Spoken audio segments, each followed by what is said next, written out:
Je suis rarement alignée avec mon père quand on parle d'investissement et c'est tout à fait normal. Là, j'ai l'un des facteurs les plus déterminants dans une stratégie d'investissement. Un jeune qui débute à 20 ans n'aura pas les mêmes moyens, tolérance au risque, ni les mêmes objectifs qu'un retraité de 65 ans. Il est primordial d'adapter sa stratégie d'investissement au fil de sa vie. Ce qui fonctionnait parfaitement à 30 ans pourrait vous pénaliser à 50 ans.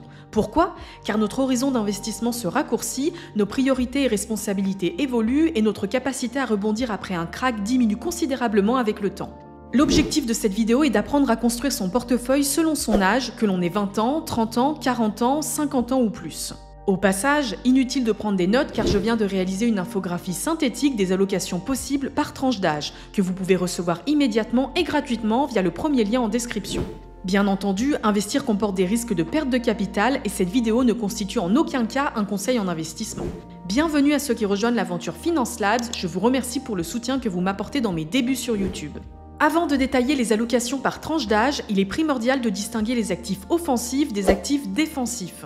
Les actions, l'immobilier et les crypto-monnaies sont de nature plus risquées et volatiles à court terme, mais offrent une meilleure performance à long terme. Ces actifs offensifs sont essentiels pour bâtir un patrimoine qui génère de la croissance.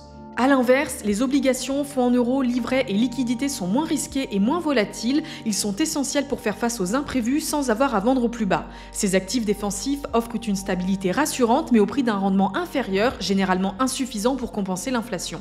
Enfin, l'or occupe une place particulière. Considéré comme une valeur refuge, il joue un rôle de diversification et de protection contre l'inflation, ce qui lui offre une place dans tous les portefeuilles, quel que soit l'âge. Une méthode simple existe pour déterminer approximativement la part d'actifs offensifs à allouer à son portefeuille, la règle du 110 moins votre âge. Par exemple, à 30 ans, vous auriez 80% d'actifs offensifs selon cette règle, alors qu'à 50 ans, vous n'en auriez plus que 60%. Attention toutefois, cette formule devient selon moi trop conservatrice à l'approche de la retraite. Pour maintenir une rente durable sans épuiser votre capital, il est généralement préférable de conserver au moins 60 à 65% d'actifs offensifs, même à un âge avancé. C'est d'autant plus pertinent aujourd'hui car le système de retraite par répartition fait face à des défis majeurs, allongement de l'espérance de vie, déséquilibre démographique et perspective de baisse du niveau des pensions. Autrement dit, les futures générations de retraités devront de plus en plus compter sur leur patrimoine personnel pour maintenir leur niveau de vie. L'important est de comprendre que, paradoxalement, ne pas prendre assez de risques peut s'avérer plus dangereux que d'en prendre trop sur le long terme. Une allocation trop défensive pourrait ne pas générer suffisamment de rendement pour couvrir vos besoins pendant une retraite qui peut durer 20, 25, voire 30 ans. Par souci de clarté et pour proposer des exemples concrets d'allocation, je vais me concentrer sur la bourse et les crypto-monnaies dans cette vidéo. L'immobilier représente bien sûr une excellente option offensive, notamment grâce à l'effet de levier du crédit. Les principes que nous verrons s'appliquent donc tout aussi bien à cette classe d'actifs. Commençons par notre première tranche d'âge, de 20 à 30 ans, la période idéale pour poser les bases solides de son patrimoine et profiter du temps que l'on a devant nous. À cet âge, les revenus sont souvent modestes et variables, avec une situation professionnelle parfois instable. Pour les étudiants, même investir 100 € par mois est déjà excellent. C'est l'habitude et la régularité qui priment sur le montant. D'ailleurs, je vous renvoie vers ma vidéo sur le sujet en description. Personnellement, je suis partie très tôt de chez mes parents, mais ceux qui ont l'opportunité de rester un peu plus longtemps peuvent en profiter pour épargner davantage sans avoir de loyer à payer. C'est de loin la meilleure façon de se constituer rapidement un premier capital. D'ailleurs, la vingtaine est aussi le moment où certains choisiront de se constituer un apport pour un achat immobilier. Dans ce cas, mieux vaut épargner sur des supports défensifs pour éviter les crachs éventuels et concrétiser ce projet au plus vite. Ces premières années d'indépendance sont également propices aux voyages et expériences diverses. L'objectif n'est pas de se priver, mais de pouvoir tout de même investir une partie de ses premiers revenus. Avec 35 à 45 ans devant soi avant la retraite, on peut supporter la volatilité des marchés. Un krach boursier dans la vingtaine représente davantage une opportunité qu'une menace à long terme, donc c'est selon moi le moment optimal pour s'exposer au risque.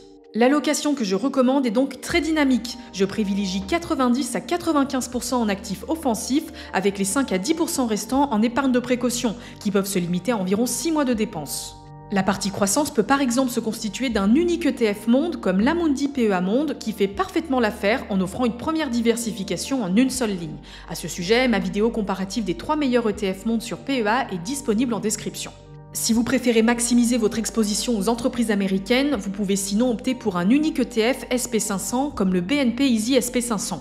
Ceux qui disposent déjà d'une capacité d'épargne importante malgré leur jeune âge peuvent compléter cette base avec une allocation de 5% en Bitcoin qui apporte un potentiel de croissance supplémentaire. Pour l'épargne de précaution, privilégiez d'abord le LEP, si vous y êtes éligible, puis les livrets A et les LDD. L'objectif est de garder ces liquidités facilement accessibles en cas de besoin.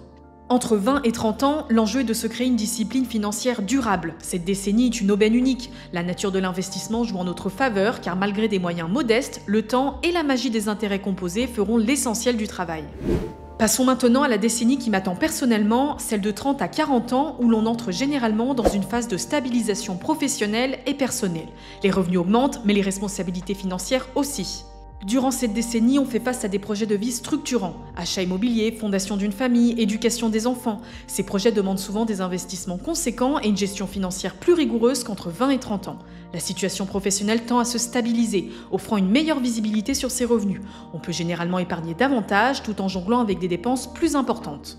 Avec encore 25 à 35 ans avant la retraite, l'horizon reste suffisamment long pour maintenir une allocation majoritairement offensive, mais on commence à introduire une part d'actifs défensifs. Mon approche est de consacrer 80 à 85% aux actifs offensifs pour 15 à 20% d'actifs défensifs. Cette répartition permet de maintenir un bon potentiel de croissance tout en réduisant progressivement la volatilité du portefeuille.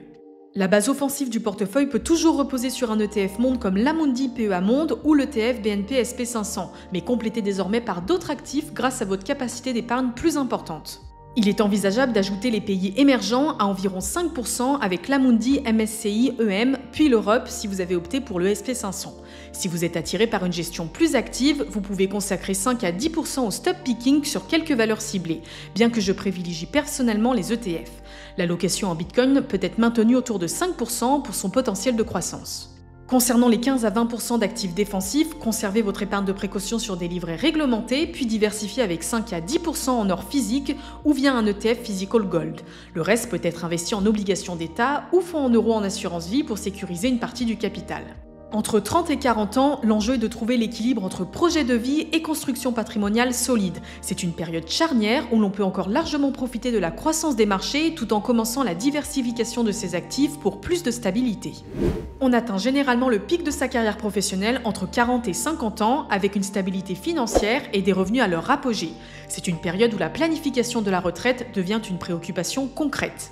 Cette décennie est souvent marquée par des responsabilités financières importantes. Études supérieures des enfants, aide aux parents vieillissants et parfois remboursement d'emprunts immobiliers qui peuvent impliquer une augmentation de l'allocation défensive.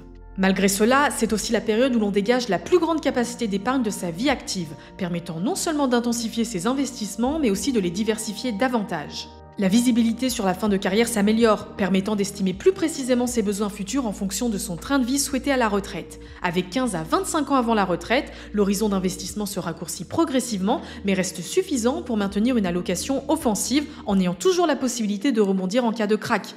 Pour ces raisons, je maintiens 70 à 75% en actifs offensifs pour 25 à 30% d'actifs défensifs. Cette répartition offre un bon équilibre entre performance et protection du capital déjà constitué. La base du portefeuille repose toujours sur un ETF Monde ou SP500 représentant la majeure partie de l'allocation offensive.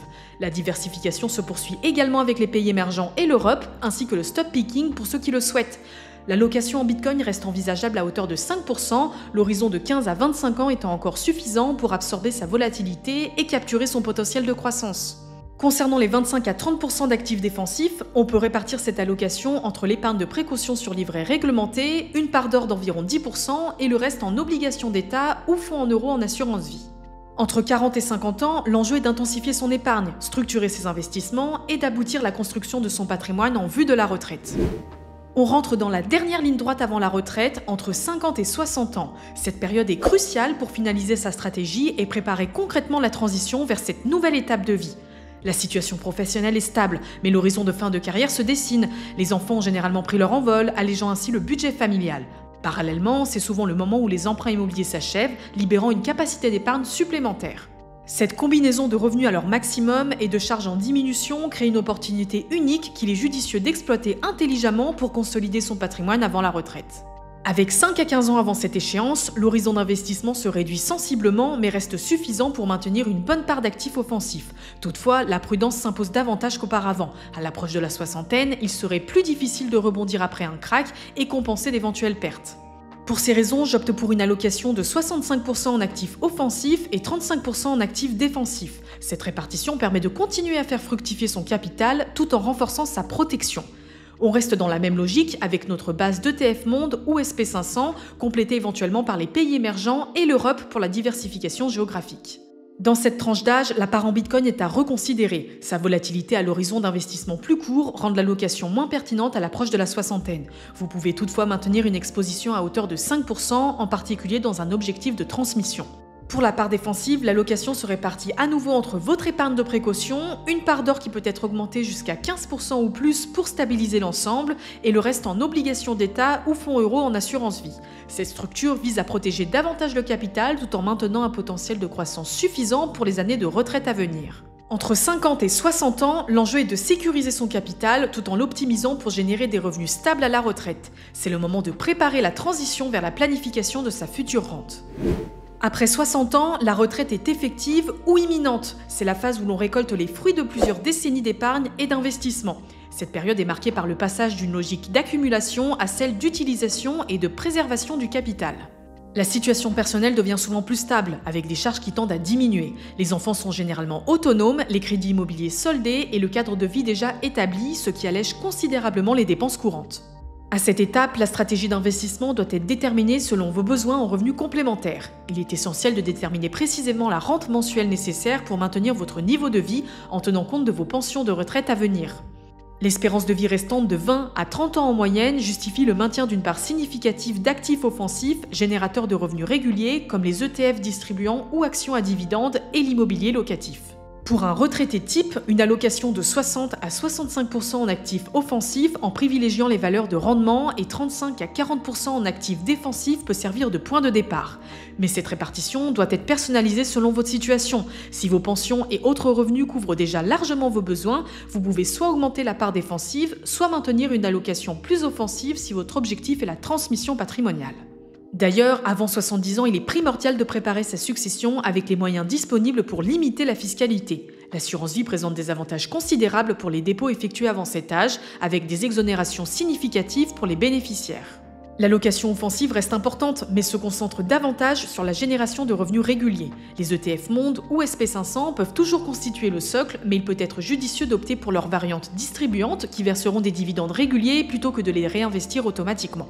Pour ceux qui préfèrent, il est aussi possible de procéder à des retraits programmés sur les ETF capitalisants. Cette approche offre plus de flexibilité fiscale, mais nécessite une gestion plus active de votre part. Il peut être aussi préférable de simplifier l'allocation en limitant le nombre de lignes à une ou deux principales. Cette simplification facilite non seulement la gestion de votre patrimoine, mais aussi le calcul et la perception régulière de vos rentes.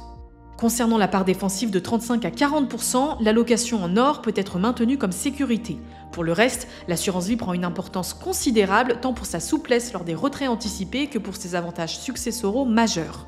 Pour rappel, après 8 ans, l'assurance vie permet de retirer jusqu'à 4 600 € par an pour une personne seule et 9 200 € pour un couple sans impôt sur le revenu, rendant l'enveloppe optimale pour compléter sa retraite. Seuls les prélèvements sociaux sur les intérêts sont à considérer.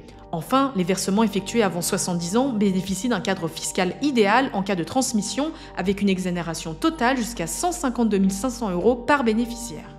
Après 60 ans, l'enjeu est double. Générer une rente pérenne adaptée à vos besoins réels et planifier efficacement la transmission de votre patrimoine à vos proches. Personnellement, je vois l'investissement comme un arbre qui grandit au fil du temps. Dans la vingtaine, on s'éduque et plante de solides racines financières. La trentaine voit le tronc s'élargir entre projets personnels et constitution patrimoniale. Entre 40 et 50 ans, les branches s'étoffent pour maximiser la capture de ressources. La cinquantaine consolide la structure tout en préparant les fruits à venir. Puis après 60 ans, l'arbre produit abondamment tout en dispersant ses graines pour l'avenir. Mon infographie récapitulative des allocations possibles par tranche d'âge est à télécharger via le premier lien en description. Je vous prépare aussi de nouvelles infographies à recevoir gratuitement par email très bientôt. J'aimerais beaucoup savoir ce que vous pensez de mes répartitions évoquées ainsi que votre allocation personnelle selon votre âge. Vos retours m'intéressent et je réponds à tous les commentaires. Par ailleurs, je me base souvent sur vos retours pour définir les sujets de mes vidéos, donc si vous avez la moindre suggestion, n'hésitez pas à m'en faire part. Si cette vidéo vous a été utile, n'hésitez pas à la liker et à vous abonner, cela me motive énormément à continuer. Enfin, je vous remercie pour les nombreux retours que vous m'avez faits sur mes précédentes vidéos et le soutien que vous m'apportez dans mes débuts sur YouTube. Je vous prépare davantage de contenu sur l'investissement en cherchant à chaque fois à vous apporter un maximum de valeur. Merci d'avoir regardé cette vidéo, c'était Emma de Finance Labs, à bientôt!